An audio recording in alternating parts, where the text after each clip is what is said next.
Ustedes saben que no suelo hacer videos para hablar mal de un libro, pero en esta ocasión creo que era necesario.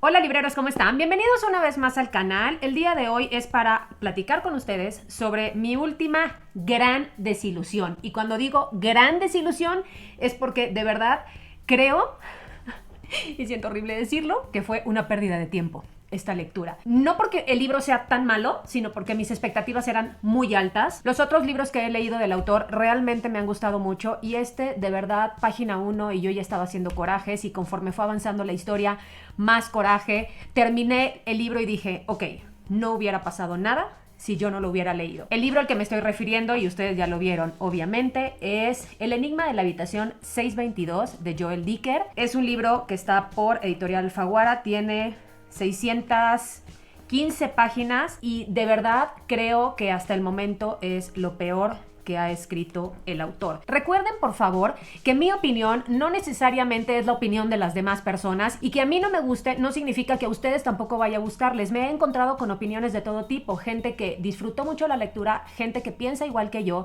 pero no quiero que me digan, Valentina, es que en realidad no es tan malo. Esta es mi opinión, así lo sentí yo, el libro a mí no me gustó y quería compartírselos, obviamente, porque hay mucha gente que también piensa lo mismo que yo al respecto de este último libro del autor. Miren, de Joel Dicker yo leí hace ya muchos años, la verdad sobre el caso de Harry Quebert, luego leí el libro de los Baltimore, hace 2 años leí La desaparición de Stephanie Meyer, que creo que son muy buenos libros, sobre todo los primeros 2, la verdad sobre el caso de Harry Quebert y el libro de los Baltimore. Tiene un libro anterior, que si no me equivoco se llama El último día de nuestros padres, que no he leído, y La desaparición de Stephanie Meyer, aunque es un libro muy bueno, creo que también es un libro al que de repente le sobran páginas, personajes y algunas historias. Sin embargo, disfruté muchísimo la lectura, no les voy a mentir. Cuando me enteré que salía este libro, obviamente, y después de haber leído todos los demás libros del autor, mis expectativas eran enormes. ¿Por qué? Porque me gusta mucho el género. Para mí el thriller es un género seguro al que llegar después de lecturas muy pesadas. Venía yo de leer Ana Karenina y otras cosas muy densas y la verdad es que quería como relajarme con esta lectura. No me relajé tanto como quisiera porque la mitad del tiempo hice muchísimos corajes. Voy a comenzar por decirles que comprar el libro en formato físico es extremadamente caro y no creo que lo valga. Número 1, porque la traducción me parece espantosa. Yo no sé qué pasó ahí, pero sí creo que la traducción es lamentable.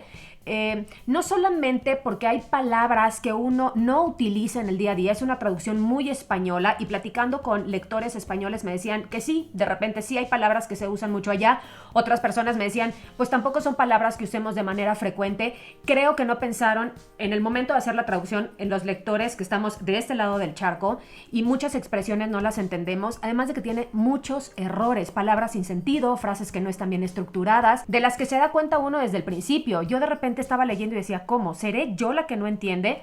Preguntaba con mis clubes y en mis chats y me decían, no vale, no eres tú. Ese fue el primer punto que a mí me llamó mucho la atención. En la segunda mitad del libro ya no encontré tantos errores, pero la primera parte para mí está plagada. Además de que usan ahí unas palabras como afectuosas entre los personajes que me parecen completamente ridículas.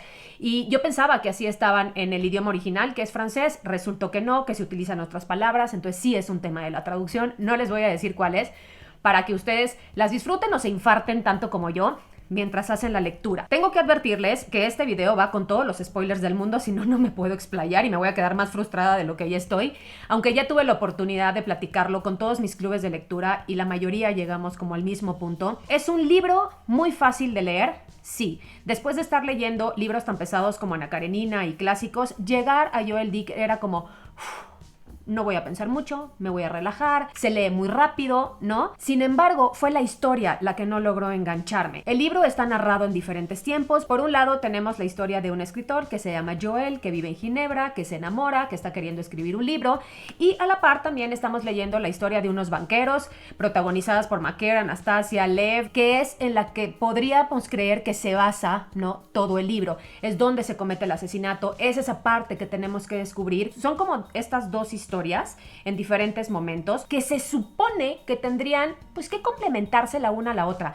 Sin embargo, creo que no se logró. Las dos historias me parecen muy forzadas. Les voy a platicar primero esa parte donde el escritor, que también se llama Joel, está buscando resolver un asesinato.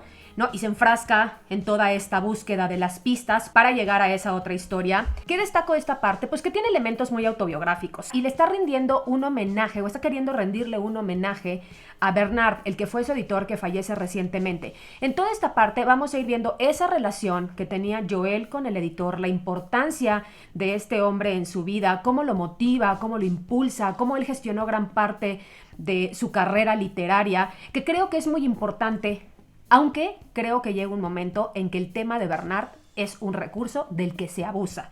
Llega un momento en que uno dice, ok, ya sabemos que Bernard fue muy importante como editor en la vida del escritor, de Joel. Sin embargo, creo que se cae una y otra vez en lo mismo y se va perdiendo como que todo ese hilo para conectar con la otra historia que podría ser la más importante. Por otro lado, tenemos, como les digo, la historia que se está investigando, que es la de McCare.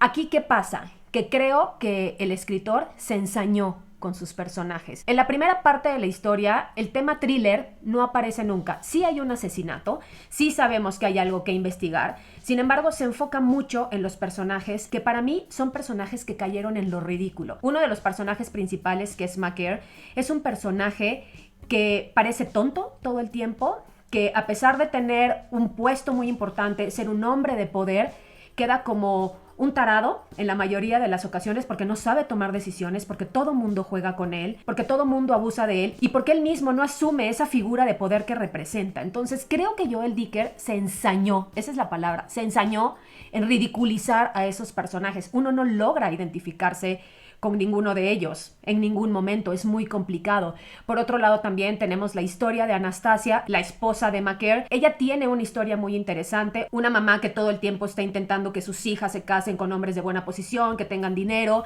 que hasta cierto punto para mí las está vendiendo, las está prostituyendo, y al final esa figura también, el personaje de la mamá, se desdibuja. No hay congruencia con los personajes que son en un principio y cómo terminan. Ese personaje de Olga, que es la mamá de Anastasia, llega un momento en que dices, ¿cómo? Al principio fuiste una desgraciada y de repente cambiaste por completo. Tendrían que ustedes leer la historia para saber el grado, ¿no? Y para que pudieran entender. Anastasia me parece un personaje interesante, tiene una muy buena historia, aunque también creo que llega un momento en que dan ganas de cachetearla para que despierte por todas las circunstancias que le van tocando vivir. Y también tenemos un personaje muy importante que es Lev, que es un hombre guapo, carismático, inteligente y que resulta ser un desgraciado, pero que además todas esas cosas que hace para lograr, ¿no?, obtener cierto poder y a la mujer que ama, porque él también está enamorado de Anastasia, son completamente ridículas. La resolución del asesinato, que es a través de unas máscaras, me parece increíble. Y con increíble me voy a lo negativo. O sea, es imposible creerte esa historia. ¿Cómo es posible que el personaje de Lev durante no sé cuántos años haya sido varias personas solo con ponerse y quitarse una máscara y le complicara la vida a McCare, a Anastasia? En un principio este personaje te cae muy bien, pero al final dices, ¿de verdad? ¿De verdad el autor hizo eso? O sea, ¿de verdad el autor a través de unas máscaras puso a estos personajes, hizo todas estas maldades? No podía yo dar crédito. Y sí les tengo que decir que se alarga mucho esa primera parte. Durante la primera mitad del libro no sabemos quién es el asesinado, ni tampoco sabemos, obviamente, quién es el asesino. Son casi 300 páginas de no saber absolutamente nada y de estar haciendo corajes con los personajes. La segunda mitad yo pensaba que sería una lectura mucho más sencilla y justamente aquí fue cuando a mí me perdieron como lectora. ¿Por qué? Porque llego al punto más importante de la historia y me encuentro con cosas que digo, ¿esta fue la manera del autor de resolver ese misterio? Para quienes son muy fijados en los detalles, en algún momento la historia es predecible, pero más que predecible es absurda y de verdad me impresiona muchísimo que no se hayan dado cuenta de todas esas como inconsistencias, ¿saben? Por un momento llegué a pensar que Joel Dicker no había escrito este libro. Esa fue una de mis teorías conforme fui avanzando en la historia. Decía, no puede ser que después de la verdad sobre el caso de Harry Quebert y el libro de los Baltimore esté yo leyendo esto. O sea, no me parecía lógico. En algún momento dije, bueno, a lo mejor Joel no lo escribió, a lo mejor escribió una parte, pero no la otra. Es una historia que además se estira muchísimo cuando se le pudo haber quitado mucho relleno y como concretarla. Los personajes, como les digo, no me gustaron. El único giro que realmente me sorprendió fue justamente al final, cuando se descubre que todo lo que leímos no pasó, que todo fue una invención del autor. Esa parte dije, Muy bien, pero era la página 615 de 617. O sea, el libro ya se había acabado cuando dije, bueno, pero en general no fue una historia que me atrapara. Sí la leí muy rápido, sí, porque es una lectura que se va de volada, pero no era una historia que yo dijera, uy, qué entretenido, qué bruto, qué plot twist. Yo no lo sentía así. Creo que se debe a que mis expectativas estaban en el cielo y el trancazo fue horrible porque no me gustó en lo más mínimo. La califiqué al principio con 3 estrellas, no quería ser tan mala con el autor. Sin embargo, después de unos días de procesar la lectura dije, ok,